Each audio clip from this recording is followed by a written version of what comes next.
Hello, travelers! Today I will present this roadmap for Genshin Impact versions 5.7 through 6.0 is going to be incredibly important for anyone who's been saving Primogems or planning their polls.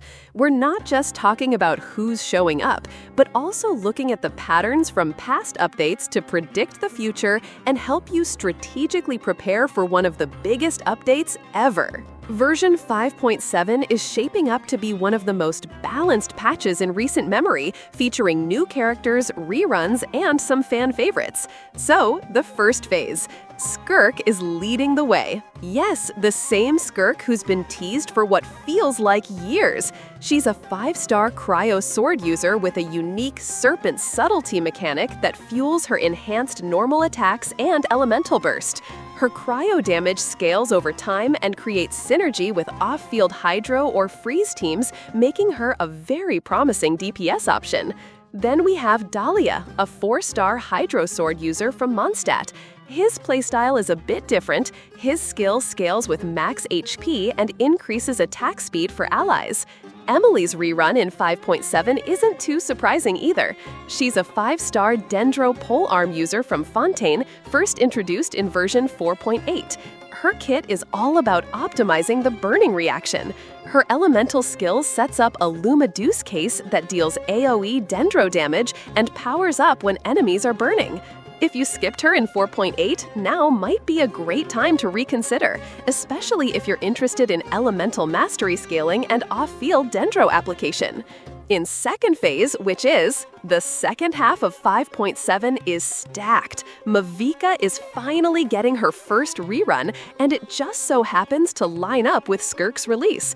Whether that's a coincidence or not, it's pretty fitting. SKIRK is a brand new cryo DPS, and MAVUIKA is the Pyro Archon herself. Her elemental skill has 2 modes. Tapping it triggers coordinated pyro attacks with the team, while holding it gives her pyro-infused normal attacks. Both options use her unique resource, so choosing the right one depends on your team's needs. Her elemental burst doesn't rely on energy, but on a special meter she builds during combat.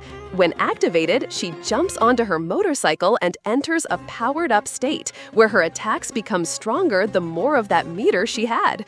And yes, she literally fights while riding a bike, which instantly sets her apart from everyone else. Shenhe is also back, and her timing couldn't be better.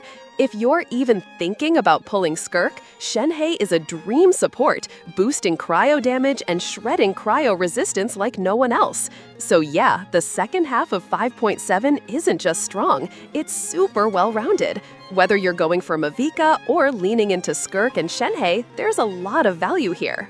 I believe version 5.8 will be rerun-focused. This is where things get interesting.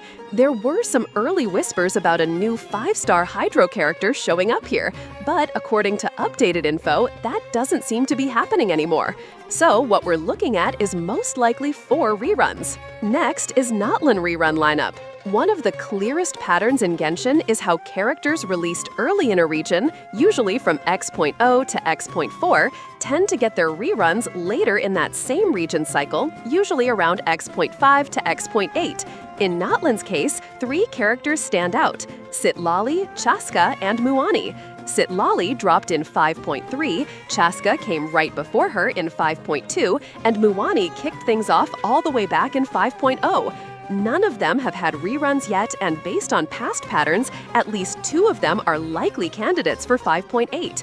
It's hard to imagine Hoyoverse stacking 3 natlan reruns in one patch, so realistically, it'll come down to 2 of them. Out of the 3, Citlali feels the most secure. Her rerun seems all but guaranteed, not just because she's the most recent, but because she's by far the strongest and most popular of the group.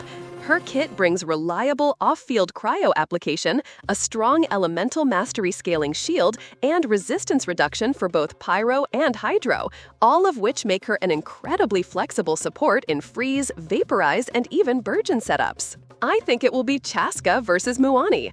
That leaves Chaska and Muani fighting for the second slot. Chaska's timing fits better, and she lines up neatly with how reruns are usually spaced.